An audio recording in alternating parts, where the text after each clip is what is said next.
नमस्कार विद्यार्थी मित्रांनो प्रथमतः आपल्या या यूट्यूब चॅनलमध्ये आपणा सर्वांचं स्वागत आहे। विद्यार्थी मित्रांनो, मागील लेक्चरमध्ये आपण टॉटॉलॉजी, कॉन्ट्राडिक्शन आणि कंटिंजन्सी अशा ह्या 3 पॉइंटचा आपण अभ्यास केला। ठीक आहे ना। टॉटॉलॉजी मीन्स ऑल व्हॅल्यूज या ट्रू मिळाल्या पाहिजेत। त्यानंतर contradiction means all values last कॉलममध्ये ज्या ट्रूथ व्हॅल्यूज आहेत त्या फॉल्स भेटल्या पाहिजे। आणि थर्ड जो पॉइंट होता कंटिंजन्सीचा, त्यामध्ये आपल्याला नायदर टॉटॉलॉजी नॉर कॉन्ट्राडिक्शन अशी कन्सेप्ट आपण अभ्यासली। ठीक आहे ना। त्याचे एक्झाम्पल देखील आपण अभ्यासलेले आहेत। सो आजच्या या लेक्चरमध्ये त्यापुढे नेक्स्ट टॉपिकचा आपण अभ्यास करणार आहोत।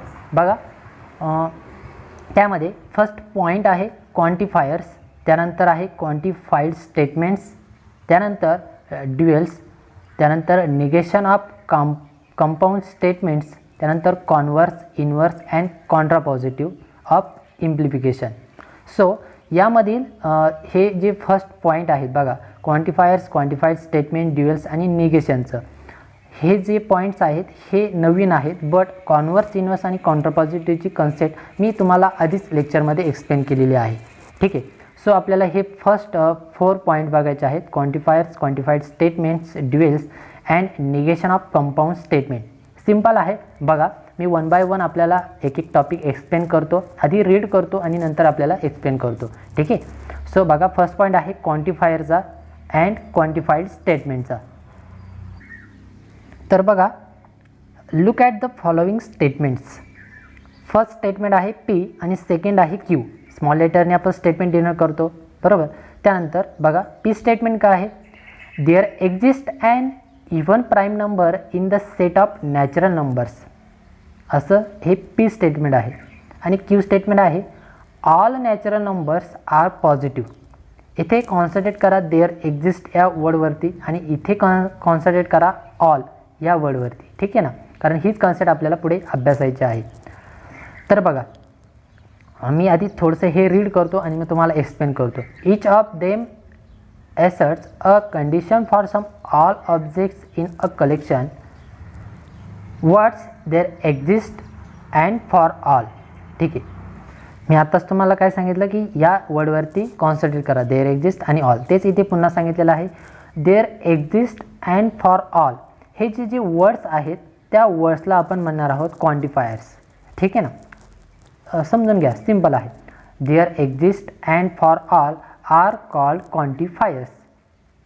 ठीक आहे। देअर एक्झिस्ट आणि फॉर ऑल आपण एक्झाम्पलमध्ये देखील आपण बऱ्याच वेळा हे यूज करतो, त्यालाच आपण क्वांटिफायर्स म्हणतो। There exist is called existential quantifier and is denoted by symbol. हे कसे सिम्बॉल आहे, देअर एक्झिस्ट। ठीक आहे ना। For all there exists full stop for all is called universal quantifier and it is denoted by for all। बघा, simple आहे। इथे काय सांगितलं त्यांनी नंतर, नेक्स्ट इथपर्यंत झाली क्वांटिफायरची कन्सेप्ट, बरोबर। There exist and for all are called quantifiers, इथपर्यंत समजलं। त्यानंतर नेक्स्ट त्यांनी काय दिलेलं आहे की हे देअर एक्झिस्ट हा जो वर्ड आहे याला म्हणणार आहोत आपण एक्झिस्टियल क्वांटिफायर। ठीक आहे। एक्झिस्टियल क्वांटिफायर म्हणजे काय, तर तिथे कोणती तरी टर्म एक्झिस्ट होते, बरोबर ना, काहीतरी पॉईंट एक्झिस्ट होतो म्हणून आपण तिथे लिहितो there exist and it is denoted by symbol this type, म्हणजे देअर एक्झिस्ट हे नोटेशन आहे। ठीक आहे ना। म्हणजे इथे जे हा वर्ड आहे देअर एक्झिस्ट याला काय म्हणणार आहोत, हे दोन्ही क्वांटिफायर्स आहेत। बट त्याच्यामध्ये पुन्हा 2 टाईप्स त्यांनी सांगितलेले आहेत। कोणकोणते, की हा जो फर्स्ट वर्ड आहे देअर एक्झिस्ट आहे याला म्हणणार आहोत देअर एक्झिस्टचा त्याला म्हणणार आहोत आपण एक्झिस्टेन्शियल क्वांटिफायर। ठीक आहे ना, म्हणजे काहीतरी टर्म एक्झिस्ट होते म्हणून त्याला नाव काय दिलेलं आहे, एक्झिस्टेन्शियल क्वांटिफायर। आणि तो कशा पद्धतीने डिनोट करतो, तर या पद्धतीने आपल्याला माहीत आहे, फक्त हा वर्ड माहीत नव्हता। ठीक आहे। त्यानंतर फॉर ऑलसाठी, इथे जो वर्ड आहे ऑल त्याच्यासाठी, फॉर ऑलसाठी आपण म्हणणार आहोत युनिव्हर्सल, कारण त्यामध्ये सगळ्या व्हॅल्यूज इन्क्लूड होतात ना, म्हणून त्याला कोणता वर्ड म्हणणार आहोत, युनिव्हर्सल क्वांटिफायर। लक्षात घ्या। आणि हे डिनोट कशाने करणार, फॉर ऑल हा वर्ड, तर या सिम्बॉलने। ठीक आहे ना, सिंपल कन्सेप्ट आहे। एक्झिस्टियल क्वांटिफायर म्हणजे काय, तर देअर एक्झिस्ट हा वर्ड आला पाहिजे। आणि युनिव्हर्सल क्वांटिफायर म्हणजे काय, तर हा फॉर ऑल हा वर्ड आला पाहिजे। ठीक आहे ना, नोटेशन तर तुम्हाला माहीत असेल।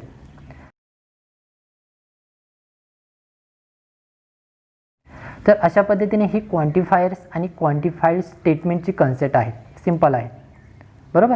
आता आपण काही एक्झाम्पल समजून घेऊया. हे जे खाली काही मटेरियल दिलेलं आहे ते तुम्ही व्हिडिओ पॉज करून रीड देखील करू शकता किंवा बुकमध्ये देखील तुम्हाला रीड करण्यास मिळेल. आता आपण एक्झाम्पल डायरेक्टली बघूया. हे एक्झाम्पल आहे एक्झाम्पल नंबर फर्स्ट. इफ ए, इथे एक सेट गिवन दिलेला आहे. ए इज इक्वल टू 1, 2, 3, 4, 5, 6, 7 या पद्धतीने एक सेट दिलेला आहे. ठीक आहे, अशा पद्धतीने एक सेट गिवन दिलेला आहे आणि पुढे दिलेला आहे determine the truth value of the following बरोबर. आणि त्यामध्ये हे सब एक्झाम्पल दिलेले आहे. बघा फर्स्ट पॉईंट आहे देअर एक्झिस्ट. हे कशाचं नोटेशन आहे? देअर एक्झिस्टचं. ठीक आहे ना, म्हणून मी डायरेक्टली देअर एक्झिस्ट म्हणतोय. There exist x belongs to a such that x minus 4 is equal to 3. अशा पद्धतीने हे एक्झाम्पल दिलेलं आहे. बघा नीट सिंपल आहे, समजून घ्या. फर्स्ट पॉईंट काय आहे? There exist x belongs to a such that x minus 4 is equal to 3 आहे. आता हे सिंपल आहे, तुम्हाला सॉल्व करता देखील येऊ शकतं. बघा मी सोल्युशन डायरेक्टली इथे रीड करतो, 1 बाय 1 बघून घेऊया. Solution first. आता इथे देअर एक्झिस्ट म्हणलेलं आहे. ठीक आहे ना, देअर एक्झिस्टमुळे काय होणार आहे की या सेटमधून, कारण का तर एक्स बिलॉंग्स टू ए म्हणलेलं आहे. In general X belongs to A आहे, म्हणजे आपल्याला असा एक एक्स पॉईंट, एखादा पॉईंट भेटणार आहे या ए सेटमधून. ठीक आहे ना, कारण इथे काय म्हणलेलं आहे? एक्स बिलॉंग्स टू ए, म्हणजे हा एक्स हा ए या सेटमधील असा पॉईंट आहे की त्यामुळे हे स्टेटमेंट जे आहे ना नेक्स्ट ते सॅटिस्फाय होतं. असा एखादा पॉईंट भेटणार आहे. बघा एक का म्हणत आहे? कारण इथे देअर एक्झिस्टची कंडिशन आहे म्हणून. बघा मी एक्झाम्पल एक्सप्लेन करतो इथे सोल्युशनमध्ये. For x is equal to 7, म्हणजे मी हा 7 याच्यातून घेतला एक पॉईंट, कारण त्या 7मुळे हे एक्झाम्पल ट्रू होणार आहे म्हणून. X minus 4 is equal to, म्हणजे एक्सची किंमत मी 7 पुट केली. 7 मायनस 4 ॲन्सर किती येईल? ऑब्वियसली 3 येणार आहे बरोबर. आणि 3 कशामुळे येणार आहे? तर एक्सची किंमत 7 घेतली आहे म्हणून. Therefore x is equal to 7 satisfy the equation x minus 7. Sorry इथे मिस्टेक झालेली आहे, एक्स मायनस 4 पाहिजे होतं बरोबर. म्हणजे इथे ॲन्सर किती आलं असतं? 3 आलं असतं. इथे प्रिंटिंग मिस्टेक झालेली आहे, ही समजून घ्या. ठीक आहे, म्हणजे आपल्याला इथे असा एक पॉईंट फाइंड करायचा होता की ज्यामुळे आपल्याला हे स्टेटमेंट काय होणार आहे? ट्रू होणार आहे. ठीक आहे ना, एक पॉईंट तोच का घेतला? अदर पॉईंट्स का नाही घेतले? कारण अदर पॉईंट जे घेतले असते, सपोज मी इथं 1 कन्सिडर केला असता, 1 इथे पुट केला असतं तर 1 मायनस 4 ॲन्सर किती आलं असतं? -3 आलं असतं. आणि इथे तर आपल्याला 3 सोल्युशन दिलेलं आहे, म्हणजे हे पॉसिबल झालं असतं का? नसतं झालं. म्हणजे स्टेटमेंट किंवा जे सोल्युशन आहे ते आपल्याला फॉल्स भेटलं असतं.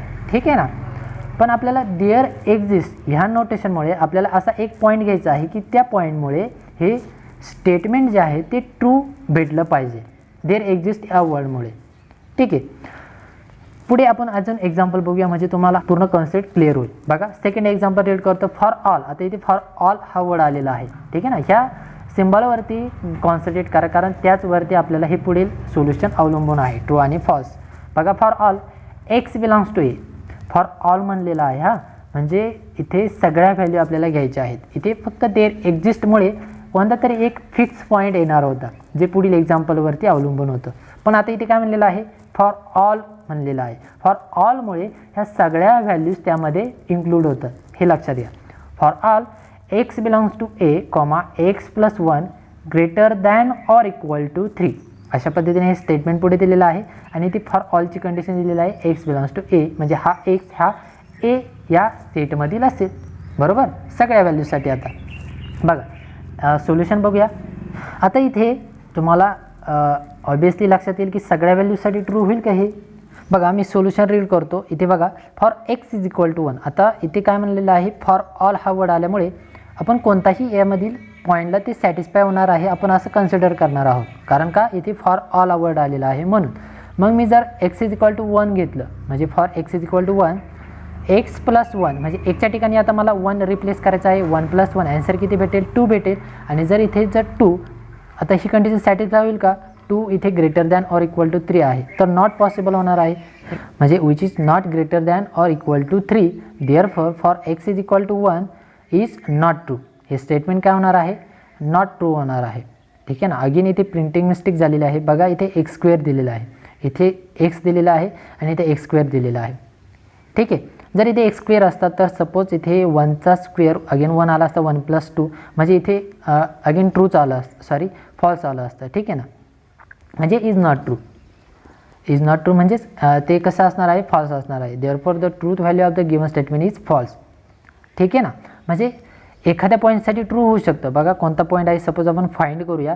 सपोज इथे जर 5 घेतला, हां ग्रेटेस्ट नंबर घेतला, तर 5 + 1 ॲन्सर भेटेल 6 आणि ऑब्वियसली 6 हा 3 पेक्षा मोठा असणार आहे, बरोबर. म्हणजे याच्यातली फर्स्ट कंडिशन सॅटिस्फाय होते, म्हणजे हे काय भेटणार आहे, ट्रू भेटणार आहे. बट या नंबरसाठी तर नाही होते, बरोबर. या नंबरसाठी होत नाही आहे, म्हणून हे स्टेटमेंट किंवा याची ट्रूथ व्हॅल्यू कशी भेटत आहे, फॉल्स भेटत आहे, बरोबर ना. का फॉल्स भेटत आहे, तर त्यांनी कंडिशन काय दिलेली आहे, ते फॉर ऑलची दिलेली आहे. त्यांनी जर सांगितलं असतं असं इथे देअर एक्झिस्ट जर दिलेलं असतं तर मात्र हे काय झालं असतं, ट्रू झालं असतं स्पेसिफिक नंबरसाठी, ठीक आहे ना. म्हणजे ह्या फर्स्ट एक्झाम्पलच्या टाईपनुसार हे आपल्याला सॉल्व करावं लागलं असतं, ठीक आहे. तर आय थिंक आपल्याला ह्या दोन्ही कॉन्सेप्ट समजले असतील, देअर एक्झिस्ट आणि फॉर ऑलची, ठीक आहे. नेक्स्ट हे 2 एक्झाम्पल आहेत, ते देखील याच मेथडने आपल्याला सॉल्व करायचे आहेत. हे तुम्ही सॉल्व करू शकता सिमिलरली या फर्स्ट आणि सेकंड एक्झाम्पलसारखे सॉल्व करायचे आहे. आता आपण नेक्स्ट कन्सेप्ट बघूया. यानंतरची नेक्स्ट कन्सेप्ट काय आहे, तर आहे dual. What is mean by dual. Dual एकदम सिम्पल कन्सेप्ट आहे. जर आपल्याला टॉटॉलॉजी कॉन्ट्रडिक्शनची कन्सेप्ट समजलेली असेल तर तीच कन्सेप्ट आपल्याला ड्युएल या कन्सेप्टमध्ये अभ्यासायची आहे. बघा एकदम सिम्पल कन्सेप्ट आहे. यावरती 2 मार्कसाठी आपल्याला क्वेश्चन येऊ शकतो MCQ मध्ये. बघा ड्युएल मी इथे रीड करतो आणि मग तुम्हाला एक्सप्लेन करतो. सो इथे कन्सेप्ट काय दिलेले आहे बघा. We use letters T and C, small t and C to denote tautology and contradiction respectively. आधीच आपण अभ्यासलेला आहे. टॉटॉलॉजी आणि कॉन्ट्रडिक्शनसाठी आपण small t and small c use करतो. त्यानंतर पुढे काय दिलेलं आहे बघा. If 2 statement contain logical connectivities like, हे कशाचं नोटेशन आहे, डिसजंक्शनचं, आणि हे नोटेशन आहे कंजक्शनचं. And letters T and C म्हणजे tautology and contradiction, then they R sed to be duals of each other if one of them is obtained from the other by interchanging. इथे काय notation आहे, first disjunction with conjunction and T with C. बघा simple आहे, फक्त interchange करायचं आहे. हां कशामध्ये इंटरचेंज करायचं आहे, तर हे नोटेशन असेल तर हे नोटेशन घ्यायचं. म्हणजे जर डिसजंक्शनमध्ये असेल तर ते कंजक्शनमध्ये करायचं, किंवा कंजक्शनमध्ये असेल तर डिसजंक्शनमध्ये करायचं, किंवा जर T with C म्हणजे T असेल टॉटॉलॉजी असेल तर कॉन्ट्रडिक्शन करायचं, आणि कॉन्ट्रडिक्शन असेल तर ते टॉटॉलॉजीमध्ये करायचं, ठीक आहे. हीच सिम्पल कॉन्सेप्ट आहे, एकदम सिम्पल आहे. फक्त नोटेशन काय करायचे आहे आपल्याला, इंटरचेंज करायचे आहे. बघा इथे दिलेलं आहे the dual of, first example दिलेलं आहे P. इथे कशाचं नोटेशन आहे, डिसजंक्शनचं, बरोबर.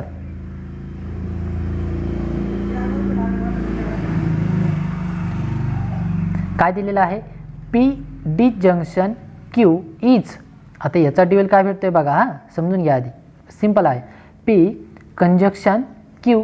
म्हणजे इथे काय चेंज झालेलं आहे की जो हा इथे जे नोटेशन आहे, हे नोटेशन काय झालेलं आहे, चेंज झालेलं आहे. फक्त हे बघा, हे नोटेशन आणि ह्या नोटेशनवर कॉन्सन्ट्रेट करा, बरोबर. इथे कशाचं होतं, डिसजंक्शनचं नोटेशन, ते कशात कन्वर्ट झालेलं आहे, कंजक्शनमध्ये. सिम्पल आहे. इथे बघा T डिसजंक्शन P दिलेलं आहे, तर आता इथे काय होणार आहे, T असेल तर ते काय होणार, कॉन्ट्रडिक्शन म्हणजे C होणार, स्मॉल c, आणि नोटेशनमध्ये काय चेंज होणार आहे, तर हे आहे डिसजंक्शनचं, ते कन्वर्ट कशात होणार आहे, कंजक्शनमध्ये. म्हणजे C कंजक्शन P भेटेल. सिम्पल आहे. बघा पुन्हा इथे T आहे, कंजक्शन P दिलेलं आहे, Tचं काय होईल, C होणार आहे, बरोबर आहे. बघा इथे C झाला, इथे कंजक्शन आहे त्याचं काय होईल, डिसजंक्शन होईल. म्हणजे या पद्धतीने, आणि पुढे P असा ॲज इट इज असणार आहे P, ठीक आहे ना. म्हणजे C डिसजंक्शन P या पद्धतीने आपल्याला हे याचा ड्युएल भेटणार आहे, ठीक आहे ना. ह्या स्टेटमेंटचा हा ड्युएल झाला, ह्या स्टेटमेंटचा हा ड्युएल झाला पूर्ण, त्यानंतर ह्या स्टेटमेंटचा या पद्धतीने ड्युएल झाला, ठीक आहे. सिम्पल कन्सेप्ट आहे. नेक्स्ट एक्झाम्पल आपण अजून एक्झाम्पल अभ्यासूया. बघा पटापट. सिंपल आहे, तुम्ही देखील सॉल्व करू शकता. बघा फर्स्ट एक्झाम्पल इथे आहे पी कंजक्शन क्यू आणि इथे डिजंक्शन आर आहे. आता इथे टी आणि सी दोन्हीही लेटर्स नाही आहेत, डायरेक्टली नोटेशन आहेत. नोटेशन अल्टरचेंज केल्यानंतर इथे होईल काय होणार आहे, कंजक्शनचं डिजंक्शन होईल, म्हणजे इथे बघा, आणि इथे डिजंक्शन आहे त्याचं होईल कंजक्शन. या पद्धतीने आपल्याला ह्या एक्झाम्पलचा ड्युएल भेटेल. ठीक आहे, सिंपल आहे ना. आता नेक्स्ट बघा, अजून टी आणि कुठे इथे आहे टीचं. बघा इथे टी आहे, टीचं काय होईल सी होईल. टॉटॉलॉजीचं काय होणार आहे, कॉन्ट्रडिक्शन होणार आहे. टीचं काय होईल सी. बघा इथे सी झाला. त्यानंतर नोटेशन बघा इथे आहे डिजंक्शन, त्याचं होईल कंजक्शन. त्यानंतर पी आणि क्यू ॲज इट इज असेल, बट इथे आहे डिजंक्शन, त्याचं होईल कंजक्शन. म्हणजे या पद्धतीने आपल्याला ड्युएल फॉर्म होईल. ठीक आहे ना. सिमिलरली आपल्याला अदर एक्झाम्पलचं देखील सॉल्व करता येऊ शकतं. अजून एक एक्झाम्पल घेऊया इथे निगेशनसाठीचं, कारण निगेशनचं एक्झाम्पल आधी बघितलेलं नाही. निगेशनमध्ये कोणत्याही पद्धतीने चेंज होत नाही. ठीक आहे ना. बघा P as it is P येणार आहे, इथे आहे कंजक्शन, त्याचं होईल डिजंक्शन. बरोबर. आता इथे इन ब्रॅकेटमध्ये काय दिलेलं आहे, निगेशन पी दिलेलं आहे. आपल्याला स्टेटमेंटमध्ये निगेशन संदर्भात काही कन्सेप्ट नव्हती. बरोबर, म्हणजे निगेशनमध्ये आपल्याला कोणताही चेंजेस करायचा नाही आहे. म्हणजेच इथे negation Q as it is इथे निगेशन क्यू येणार आहे. बरोबर. त्यानंतर इथे दिलेलं आहे डिजंक्शन, त्याचं होईल कंजक्शन. पुन्हा हा ब्रॅकेट ॲज इट इज येईल, त्यामधील फक्त हे जे नोटेशन आहे कंजक्शनचं ते होईल डिजंक्शनमध्ये. त्यानंतर इथे आहे डिजंक्शन, त्याचं होईल कंजक्शन, आणि negation r as it is इथे निगेशन आर येणार आहे. ठीक आहे ना. अशाच पद्धतीने आपल्याला हे अदर दोन एक्झाम्पल सॉल्व करता येते. ठीक आहे. तर ही पूर्ण कन्सेप्ट होती ड्युएल या टॉपिकसाठी. सिंपल आहे. ठीक आहे. बघा मी पुन्हा थोडक्यात एक्सप्लेन करतो काय करायचं आहे आपल्याला या ड्युएलमध्ये. तर जर कंजक्शन असेल तर डिजंक्शनमध्ये करायचं, डिजंक्शन असेल तर कंजक्शनमध्ये करायचं, किंवा जर टी दिलेलं असेल तर ते सीमध्ये करायचं, आणि सी जर असेल तर टीमध्ये करायचं. टी मीन्स टॉटॉलॉजी असणार आहे आणि सी मीन्स कॉन्ट्रडिक्शन असणार आहे. ठीक आहे. ही कन्सेप्ट आहे ड्युएल या टॉपिकसाठी. तर आता नेक्स्ट टॉपिक ड्युएल नंतरचा आहे निगेशन ऑफ कंपाऊंड स्टेटमेंट. हा देखील सिंपल टॉपिक आहे. काय, निगेशन ऑफ कंपाऊंड स्टेटमेंट. याआधीच आपण अभ्यासलेलं आहे निगेशन आपण कशा पद्धतीने फाइंड करतो. बरोबर, ट्रूथ टेबलच्या आधारे आपण ते सर्व कन्सेप्ट बघितलेले आहे निगेशनचे. बट आता बघा काही आयडेंटिटीज आपण निगेशन ऑफ कंपाऊंड स्टेटमेंटमध्ये काही ज्या आयडेंटिटीज आहेत त्या आपण बघणार आहोत. ठीक आहे ना, की जे आपल्याला पुढील एक्झाम्पल सॉल्व करण्यासाठी लागणार आहेत. बघा मी रीड करतो. Negation of conjunction compound statement म्हणलेलं आहे. कंपाऊंड स्टेटमेंटमध्ये दोन स्टेटमेंट इन्क्लूड असतात. बरोबर, म्हणजे आपल्याला कंजक्शन स्टेटमेंटचं काय घ्यायचं आहे, निगेशन घ्यायचं आहे. Negation of conjunction. कंजक्शनसाठी आपण कोणतं नोटेशन यूज करतो, तर या पद्धतीने नोटेशन यूज करतो. बरोबर, आपण अभ्यासलेला आहे. The negation of P conjunction Q is a negation P. म्हणजे ह्या स्टेटमेंटचं निगेशन कशा पद्धतीने राईट करता येईल, तर निगेशन पी इथे होईल कंजक्शनचं डिजंक्शनमध्ये, डिजंक्शन निगेशन क्यू या पद्धतीने आपल्याला लिहिता येईल. लक्षात घ्या, निगेशन ऑफ कंजक्शनमध्ये काय करायचं आहे, इथे महत्त्वाची कन्सेप्ट आहे. पी कंजक्शन जर क्यू असेल तर ह्या स्टेटमेंटचं निगेशन कशा पद्धतीने लिहिता येईल, negation P disjunction negation Q या पद्धतीने. म्हणजे या दोन्हीही स्टेटमेंटला निगेशन अप्लाय करून इथे कंजक्शनचं काय करायचं आहे, डिजंक्शन करायचं आहे. ही कन्सेप्ट आहे निगेशन ऑफ कंजक्शनमध्ये. ठीक आहे ना, ही समजून घ्यायची आहे. निगेशन ऑफ कंजक्शनमध्ये काय समजून घ्यायचं आहे, की जर कंजक्शन असेल तर ते कन्वर्ट करायचं आहे त्याचं निगेशन करताना डिजंक्शनमध्ये, आणि स्टेटमेंटला निगेशन साईन अप्लाय करायचं आहे. ठीक आहे. बघा इथे या पद्धतीने इथे ॲक्टिव्हिटी म्हणून दिलेलं आहे, व्हेरीफाय म्हणलेलं आहे, आणि इथे हे लॉजिकल इक्वॅलन्सचं साईन दिलेलं आहे. म्हणजे लॉजिकल इक्वॅलन्सचं थोडक्यात हे एक्झाम्पल आहे, ते तुम्ही सॉल्व देखील करू शकता. ॲक्टिव्हिटीसाठी म्हणलेलं आहे त्याने, व्हेरीफाय करू शकता. बघा ॲज अ होमवर्क म्हणून इथे काय दिलेलं आहे, निगेशन अप्लाय केलेलं आहे ह्या ब्रॅकेटवरती, म्हणजे कंजक्शनवरती. कंजक्शनचं साईन आहे म्हणजे कंजक्शनचे हे स्टेटमेंट आहे पी कंजक्शन क्यू, त्यावरती निगेशन अप्लाय केलेलं आहे. इज इक्विव्हॅलन्स टू काय केलेलं आहे, म्हणजे इथे जे मी एक्सप्लेन केलं आपण अभ्यासलं तेच इथे अगेन दिलेलं आहे, negation P disjunction negation Q या पद्धतीने. ठीक आहे ना, हे आपल्याला लक्षातच ठेवायचं आहे, कारण ते आपल्याला पुढील एक्झाम्पलसाठी पुढील एक्झाम्पल सॉल्व करण्यासाठी लागणार आहे. ठीक आहे ना. आता हे झालं कंजक्शनसाठी, म्हणजे निगेशन कशा पद्धतीने आपण कंजक्शनच्या स्टेटमेंटवरती अप्लाय करू शकतो आणि कशा पद्धतीने चेंजेस होतो. ठीक आहे ना. आता निगेशन ऑफ डिजंक्शनच्या स्टेटमेंटवरती कशा पद्धतीने चेंजेस होऊ शकतो. ठीक आहे. सो इथे बघा, the negation of P disjunction Q is negation P conjunction negation Q आहे. म्हणजे सिमिलर कन्सेप्ट आहे, जशी कंजक्शनमध्ये अभ्यासली तशी डिजंक्शनमध्ये आहे. कंजक्शनमध्ये आपण कंजक्शनचं नोटेशन आपण कन्वर्ट करत होतो डिजंक्शनमध्ये, बरोबर, आणि स्टेटमेंटला निगेशन अप्लाय करत होतो दोन्ही स्टेटमेंटला. इथेही तेच करायचं आहे. अगेन स्टेटमेंटला निगेशन अप्लाय करायचं, पीला पण निगेशन अप्लाय करता येतं आहे, क्यूला पण निगेशन अप्लाय करायचं, आणि हे जे डिजंक्शन आहे ते कन्वर्ट करायचं कंजक्शनमध्ये, म्हणजे या टाईपमध्ये. ठीक आहे ना. कंजक्शन असेल तर डिजंक्शनमध्ये कन्वर्ट करायचं आणि डिजंक्शन असेल तर कंजक्शनमध्ये कन्वर्ट करायचं. ही सिंपल कन्सेप्ट आहे ह्या निगेशन ऑफ कंजक्शन आणि निगेशन ऑफ डिजंक्शनमध्ये. विद्यार्थी मित्रांनो, इथे जी एक नोट आहे ती मी पुढील तुम्हाला पुढील लेक्चरमध्ये जो एक मी चार्ट एक्सप्लेन करणार आहे त्या चार्टमध्ये तुम्हाला हा डी मॉर्गन्स लॉ समजून सांगेल. ठीक आहे ना. आता नेक्स्ट कन्सेप्ट काय अभ्यासायची आहे, कंजक्शन झाली, डिजंक्शन झाली. आता नेक्स्ट अभ्यासायची आहे निगेशन ऑफ इम्प्लिफिकेशन, जो आपला थर्ड पॉईंट आहे. बघा, निगेशन ऑफ इम्प्लिफिकेशन काय कन्सेप्ट आहे. तर इथे बघा, डायरेक्टली आपण ॲक्टिव्हिटीचं एक्झाम्पल बघूया. इथे हे लक्षात घ्यायचं आहे तुम्हाला की ना, म्हणजे कशा पद्धतीने चेंजेस होतो. तर बघा, हे इम्प्लिफिकेशनचं स्टेटमेंट आहे, बरोबर. पी इम्प्लिफिकेशन क्यू आहे आणि या स्टेटमेंटवरती निगेशन अप्लाय केलेलं आहे. तर काय चेंजेस होतो, तर इथे निगेशन अप्लाय करताना is equivalence to p as it is राहतो, आणि इथे इम्प्लिफिकेशनच्या ऐवजी साईन येतं कंजक्शनचं. लक्षात ठेवायचं आहे हा, कंजक्शनचं, आणि कंजक्शननंतर या क्यू स्टेटमेंटला निगेशन अप्लाय होतं.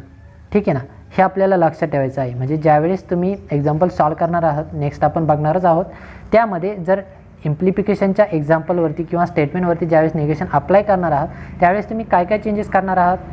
तर फर्स्ट जे स्टेटमेंट आहे ते ॲज इट इज ठेवणार आहेत, त्यानंतर कंजक्शन घेणार आहात, कंजक्शनचं नोटेशन, त्यानंतर जे सेकंड स्टेटमेंट आहे क्यू स्टेटमेंट त्याला निगेशन अप्लाय करणार आहात. ठीक आहे ना. अशी कन्सेप्ट आहे ह्या निगेशन ऑफ इम्प्लिफिकेशनसाठी. आता इम्प्लिफिकेशनसाठी झालं. आता आपण बघूया निगेशन हे बाय कंडिशनलसाठी कशा पद्धतीने अप्लाय होतं. ठीक आहे ना. वन बाय वन आपण सगळ्या लॉजिकल कनेक्टिव्हिटीजसाठी बघत आहोत. सो इथे बघा, डायरेक्टली या पद्धतीने negation p biconditional q आहे, किंवा डबल इम्प्लिफिकेशन म्हणलं तरी चालेल. पी बाय कंडिशनल क्यू आहे इज इक्विव्हॅलन्स टू, काय चेंजेस होतो, तर पी कंजक्शन निगेशन क्यू घ्यायचा, जसं इथे आपण कंडिशनलमध्ये केलं त्याच पद्धतीने पी कंजक्शन निगेशन क्यू, आणि पुढे दिलेलं आहे. आता बाय कंडिशनलमुळे इथे घ्यायचं आहे डिजंक्शन, इथे कंजक्शन. बघा, P conjunction negation P disjunction Q, जसं इथे आपण स्टार्टिंग पीने केली होती, पी टू क्यू घेतलं, नंतर काय घ्यायचं आहे, क्यू टू पी घ्यायचं आहे. म्हणजे इथे बघा, क्यू कंजक्शन निगेशन पी घ्यायचं आहे. म्हणजे इथे निगेशन कशाचं घेतलं, आधी क्यूचं घेतलं, त्यानंतर इथे निगेशन कशाचं घ्यायचं आहे, पीचं घ्यायचं आहे, बरोबर. म्हणजे जसं सेटमध्ये तुम्ही घेता ना युनियन साईन वापरता, त्या पद्धतीने इथे डिजंक्शनचं साईन वापरायचं आहे. अशी कन्सेप्ट समजण्यापुरती लक्षात ठेवा. बघा, negation p biconditional q असेल तर काय करायचं आहे, p q as it is घ्यायचं आहे, क्यूला निगेशन अप्लाय करायचं आहे, इथे कंजक्शनचं साईन घ्यायचं आहे. नेक्स्ट ब्रॅकेटमध्ये देखील कंजक्शनचं साईन घ्यायचं आहे, फक्त हे अल्टर चेंज करायचं आहे, बरोबर ना. क्यू आधी घ्यायचं आहे, नंतर पी घ्यायचं आहे, म्हणजे या पद्धतीने, आणि ह्या पीला, ठीक आहे ना, त्याला निगेशन अप्लाय करायचं आहे. थोडक्यात कंक्लुजनला आपण काय करत आहोत, निगेशन अप्लाय करत आहोत या पद्धतीने. तर ही जी कन्सेप्ट आहे ती कशाची आहे, या कन्सेप्ट आहे ती निगेशन ऑफ बाय कंडिशनलसाठीची आहे. तर विद्यार्थी मित्रांनो, अशा पद्धतीने आपण निगेशन ऑफ कंपाऊंड स्टेटमेंटची कन्सेप्ट बघितली. ठीक आहे ना. त्यामध्ये फर्स्ट कन्सेप्ट कशाची बघितली, निगेशन ऑफ कंजक्शन, त्यानंतर निगेशन ऑफ डिजंक्शन, त्यानंतर निगेशन ऑफ इम्प्लिफिकेशन, त्यानंतर निगेशन ऑफ कंडिशनल, आणि last negation of biconditional. अशी ही निगेशनची कंपाऊंड स्टेटमेंटची कन्सेप्ट बघितली. निगेशन ऑफ कंपाऊंड स्टेटमेंटची कन्सेप्ट होती. ठीक आहे ना. आणि ही जी लास्ट कन्सेप्ट आहे कॉन्व्हर्स, इन्व्हर्स आणि कॉन्ट्रापॉझिटिव्हची, ही कन्सेप्ट आपली ऑलरेडी आधीच्या लेक्चरमध्ये मी एक्सप्लेन केलेली आहे. ठीक आहे ना. तर अशा पद्धतीने आजच्या या लेक्चरमध्ये आपण क्वांटिफाईड स्टेटमेंट्स, त्यानंतर ड्युएल्स, निगेशन ऑफ कंपाऊंड स्टेटमेंटची स्टेप बाय स्टेप सर्व कॉन्सेप्ट आपण अभ्यासले आहे. ठीक आहे ना. तर आजच्या लेक्चरमध्ये बस एवढंच. विद्यार्थी मित्रांनो, व्हिडिओ जर आवडला असेल तर नक्की लाईक करा, शेअर करा. चॅनलवर जर नवीन असाल तर चॅनलला जरूर सबस्क्राईब करा. तर भेटूया पुढील नेक्स्ट लेक्चरमध्ये एका इंटरेस्टिंग टॉपिकसोबत. धन्यवाद.